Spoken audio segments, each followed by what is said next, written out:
August மாத இறுதியில் வெளிநாடு போவதற்குள்ளாகவே திமுகவை ஒரு வழி செய்து விடுவாரா என்று எண்ணும் அளவிற்கு அதிரடியான அறிக்கைகள் பலவற்றை வெளியிட்டிருக்கிறார் திரு அண்ணாமலை. தேசிய கொடி பேரணியை தடுத்துவிட்டால் தேசியத்தையே தடுத்துவிடலாம் என்று எண்ணிய திமுகவின் தலையில் குட்டு வைத்திருக்கிறது சென்னை உயர்நீதிமன்றம்.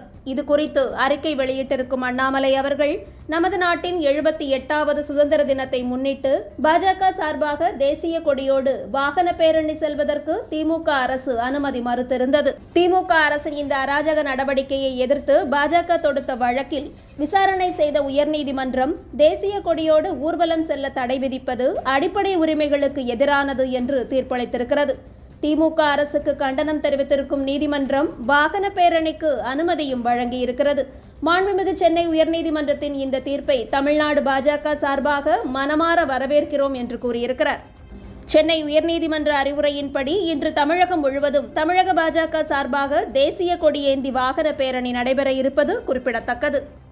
தேவையில்லாமல் தங்கள் கவனத்தையும் ஆர்வத்தையும் பாஜக எதிர்ப்பதில் மட்டுமே செலவிடும் திமுக தங்கள் கட்சியினர் சமூக குற்றங்களில் ஈடுபடுவதை கூட தடை செய்ய இயலாத கையறு நிலையில் இருக்கிறது. தஞ்சாவூர் அருகே இளம்பெண் ஒருவர் கூட்டு பலாத்காரம் செய்யப்பட்ட கோர சம்பவத்தில் திமுகவினரும் சம்பந்தப்பட்டிருப்பதாக செய்திகள் தெரிவிக்கின்றன. இதற்கான அறிக்கை வெளியிட்டிருக்கும் அண்ணாமலை அவர்கள், தஞ்சாவூர் மாவட்டம் ஒரத்தநாடு அருகே கஞ்சா போதையில் இருந்த 4 பேர் இளம்பெண்ணை கூட்டு பாலியல் பலாத்காரம் செய்துள்ளனர் என்ற செய்தி மிகுந்த அதிர்ச்சி அளிப்பதாக கூறியிருக்கிறார். திமுகவை சேர்ந்த உதயநிதி ரசிகர் மன்ற நிர்வாகி கவிதாசன் உள்ளிட்ட 4 பேரை தற்போது காவல்துறை கைது செய்திருக்கிறது. தமிழகம் முழுவதும் பெருகியிருக்கும் போதை கலாச்சாரம் பெரும் குற்றங்களுக்கு வழிவகுத்துக் கொண்டிருக்கிறது என கூறியிருக்கிறார். மேலும் இதுபோன்ற குற்றங்களில் ஈடுபடுபவர்கள் திமுகவை சேர்ந்தவர்கள் என்பதாலேயே காவல்துறையும் கண்டுகொள்ளாமல் இருப்பதால் கூட்டுப்பாலியல் பலாத்காரம் போன்ற மிக மோசமான குற்றம் தமிழகத்தில் அரங்கேறியிருக்கிறது. போதைப்பொருள் புழக்கத்தையும் கட்டுப்படுத்த இயலாமல் குற்றவாளிகள் மீது கடுமையான நடவடிக்கையும் எடுக்க முடியாமல் காவல்துறையின் கைகள் கட்டப்பட்டிருக்கிறது. போதைப்பொருள் புழக்கத்திற்கும் ஆளும் கட்சியினர் என்பதற்காக குற்றங்களை கண்டுகொள்ளாமல் இருப்பதற்கும் ஒரு சமூகமாக நாம் கொடுத்து கொண்டிருக்கும் விலை மிக பெரியது என்பதை முதலமைச்சர் எப்போது உணர்வார் என்று அண்ணாமலை அவர்கள் கேள்வி எழுப்பியிருக்கிறார். இது மட்டுமல்லாமல் வேறு ஒரு அறிக்கையில் விழுப்புரம் மாவட்டம் திண்டிவனம் அருகே காவல் நிலையம் அருகிலேயே 12ஆம் வகுப்பு பள்ளி மாணவர் ஒருவரை திமுகவை சேர்ந்த நபரும் அவரது நண்பர்களும் கத்தியால் குத்தியும் கடுமையாக தாக்கியும் கொலை முயற்சி செய்துள்ளனர் என்ற செய்தி அதிர்ச்சி அளிப்பதாக தெரிவித்திருக்கிறார். திமுக அரசின் ஊழல் நிர்வாகம் காரணமாக பழுதடைந்த சாலையில் சென்றபோது வாகனத்திலிருந்து தவறி விழுந்த மாணவர் திமுகவை விமர்சித்ததால் திமுகவினர் அவரை கொலை செய்யும் அளவிற்கு முயற்சித்திருக்கிறார்கள். திமுக அரசின் நிர்வாக தோல்வியை விமர்சித்தால் பள்ளி மாணவரை கூட கொலை செய்வோம் எனும் அளவிற்கு அதிகார மமதையில் திமுக இருப்பது வன்மையாக கண்டிக்கத்தக்கது எனவும் கூறியிருக்கிறார். இதுபோன்ற சமூக விரோதிகளை வளர்த்து விடுவது சமூகத்திற்கு பேராபத்தினை ஏற்படுத்தி கொண்டிருக்கிறது என்பதை முதலமைச்சர் உணர்ந்திருக்கிறாரா?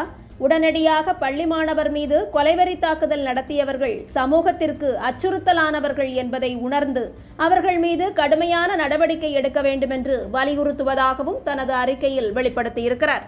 மேலும் போதைப்பொருள் கடத்தல் மன்னன் ஜாஃபர் சாதிக் யாரென்றே தெரியாமல்தான் கட்சியில் சேர்த்து அயலக அணி பொறுப்பை வழங்கிவிட்டோம் என்று திமுக நாடகமாடிய நிலையில் தற்போது ஜாஃபர் சாதிக்கின் தம்பியும் விசிக நிர்வாகியுமான முகமது சலீம் அமலாக்கத்துறையால் கைது செய்யப்பட்டிருக்கிறார்.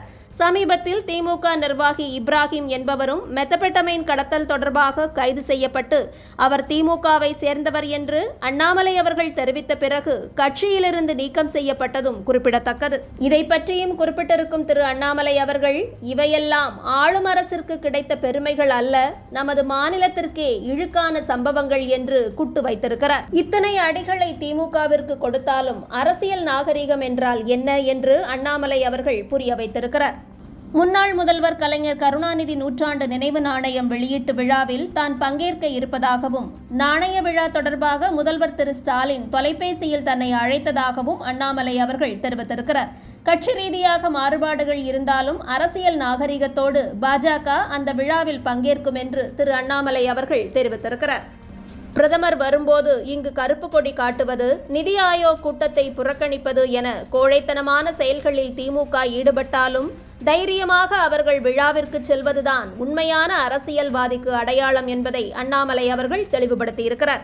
இது மட்டுமல்லாமல் போகிற போக்கில் அதிமுகவிற்கும் ஒரு சாட்டையடி கொடுத்திருக்கும் அண்ணாமலை அவர்கள், நான் அதிமுக என்ற கட்சியை மறந்தே 1 வருடம் ஆகிவிட்டது. நாங்கள் கூட்டணி பற்றி பேசவே இல்லை. ஆனால் அவர்கள் தினமும் 3 வேளை கூட்டணி வைக்க மாட்டோம் என கூறுவதை பார்த்தால் மறைமுகமாக அவர்கள்தான் கூட்டணிக்கு ஆசைப்படுகிறார்களா என்ற சந்தேகம் எழுவதாக கூறி போட்டு தாக்கியிருக்கிறார்.